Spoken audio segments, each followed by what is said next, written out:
Welcome to my Sky Diplomat training series for flight attendants. Today I'm going to share with you a question that I often get asked. Am I too old to become a flight attendant? The question is, what do you mean by old? I joined an airline when I was 50. My college sweetheart I was married to. And when our two sons flew away to college, I flew away and joined the airlines. And my husband flew away and did a lot of international work.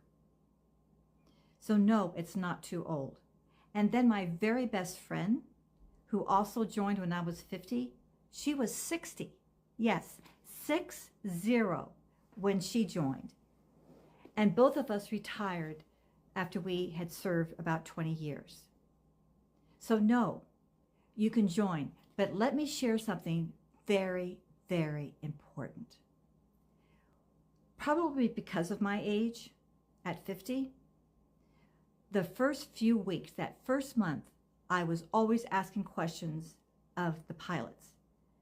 Doing breaks, I would go up there and sit there and ask them lots of questions. I asked them, being that we have two engines, and if an engine blows up and we lose capability of one, are we going to crash? I got that information.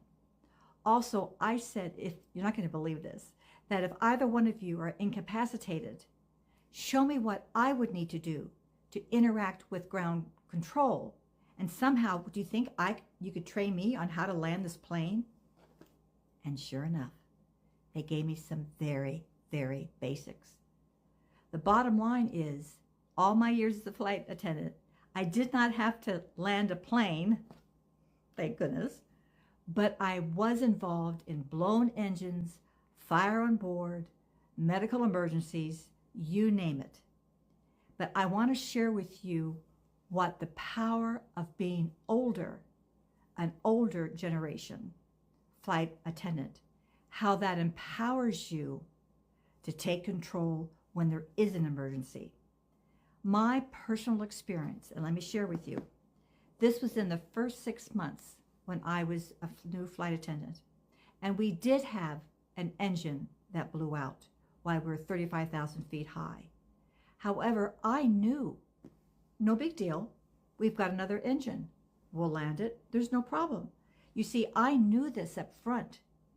But the flight attendant, who what they call a lead flight attendant, in all the crews, there's a woman or a man that's considered the lead or the concierge, in that they are kind of in charge of the team, and we're her team. She was young, I think 25 years old, and here I am 50. So because I had so much life experience, she totally freaked out and couldn't talk. I took over, and I was the one that stood in front of all the passengers and got on the intercom and calmed them down.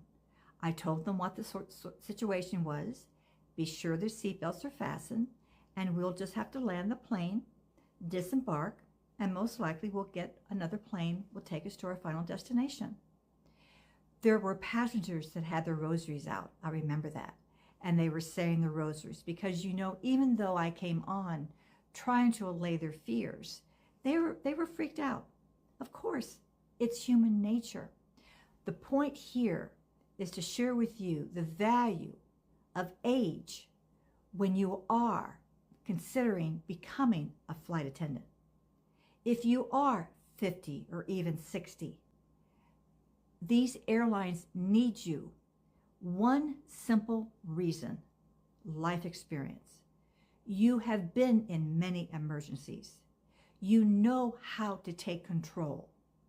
That day, the concierge, the lead flight attendant, she was a basket case. She was sitting in her seatbelt, in her jump seat, afraid to do anything.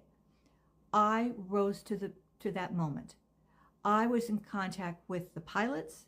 I made the announcements to the passengers, and my voice was always very, very calm. And then when we landed, I said, we have landed.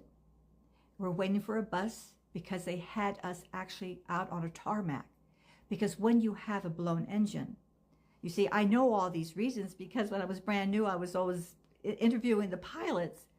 But because of the blown engine, they didn't want the plane to really be in a regular, typical location. to exit, we were parked way out on the side off the runway, and then they had buses that came and vans to come and pick us up. So they had to have stairs that were the stairs that you have to walk down, but you're actually outside the plane. Why? To prevent a potential further explosion. So basically, my interfacing with the pilots, they said you do not need to go into an emergency evacuation, meaning to use the slides. Passengers can deplane on the steps that the local crews will be bringing up right next to the exit door. And so when the passengers go out, they'll walk down the stairs, they'll board a bus, and they'll take them over to the terminal, of which they'll board another plane that will take them to their final destination. The point of my sharing this story is to let you know being an older man or woman is an actual positive. And might I say, remember, I had 30 years experience in my own corporate company, training CEOs on leadership skills. However, I also flew with a few men. There were 2 other men that I knew. They were actually lawyers, and they were doing this as kind of a part-time job. Yes, as a reserve, like I've said in my previous thing, it may be a year or 2 before they can hold a line. But once they can hold a line, then they can control their schedule. So you have flight attendants with all kinds of backgrounds. But the key point here is, if you are older, and if you had your career, and you're thinking of wanting to do something different, maybe even just to travel, that you're even thinking about a flight attendant, I encourage you to do so. Because knowledge, experience, maturity is power. When you have life experience, when there are emergencies, you tend to respond very calmly and being able to take control of the situation. So that gives you a little idea of, are you too old to be a flight attendant? No way. In fact, some flight attendants have worked up until, I believe, until their mid-80s, maybe 90s. I'm not quite sure. Continue with your questions. Put them in the comments. Do hit the subscribe. And more information I'll be sharing with you on having a career as a flight attendant. Is this something that you should consider for yourself? Have a great day.